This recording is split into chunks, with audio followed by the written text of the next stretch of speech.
हाय नमस्कार मंडळी. तर बघा आता उन्हाळा चालू झाला की उन्हाळी कामाची लगबग चालू होते. तर बघा पहिलं म्हणजे आपण वर्षभर टिकावा असा मसाला म्हणजे चटणी करून घेतो. तर बघा ह्या गावाकडूनच मिरच्या आणलेल्या आहेत आमच्या सासऱ्यांनी. आणि हे बघा मिरच्या अशा नीट करून आणल्याशी पुन्हा टेरेसवर हे बघा सकाळी मी मिरच्या आणि इकडं कांदा पण चिरून घेतलेला आहे.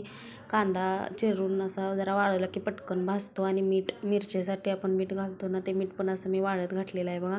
आणि नंतर बघा म्हणजे कोल्हापुरात कुठेही गेले का नाही आपण मिरच्या किती ते सांगितलं का त्या मिरचीच्या प्रमाणामधील हे बघा सगळा मसाला देतात. आणि हे बघा मी पण असं खोबरं चिरून ठेवलेलं आहे, लसूण पण सोललेलं आहे. किलोला पावशेर असा प्रमाण लसणाचं असतं. आणि कोथिंबीर, आलं, धनं, तीळ हे बघा अशा प्रकारे सगळा मसाला पण आणून घेतलेला आहे.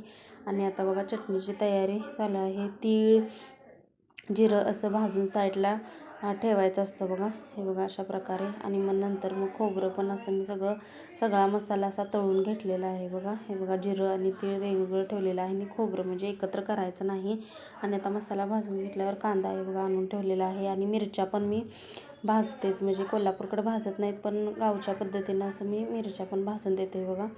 निम्म्या मिरच्या भाजून अशा उन्हात ठेवलेल्या आहेत आणि निम्म्या मिरच्या भाजायच्या आहेत. आता मिरच्या पण भाजून झालेल्या आहेत आणि कांदा भाजण्यासाठी ठेवलेला आहे बघा.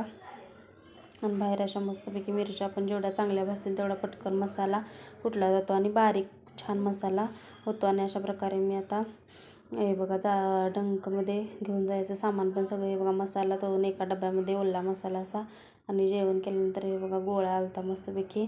आणि मुलांची सकाळ शाळा चालू झाली त्यामुळे मुलं दिवसभर घरात असतात त्यामुळं गोळा घेतलेला होता. आणि मी आता मग नंतर चटणी करण्यासाठी जाणार होते. मग म्हटलं मुलांना गोळा घेऊन द्यावा म्हणजे मुलं शांत बसतील. हे बघा अशा प्रकारे मग आम्ही दुपारी गोळा एन्जॉय केला. आणि मग नंतर मी चटणी करण्यासाठी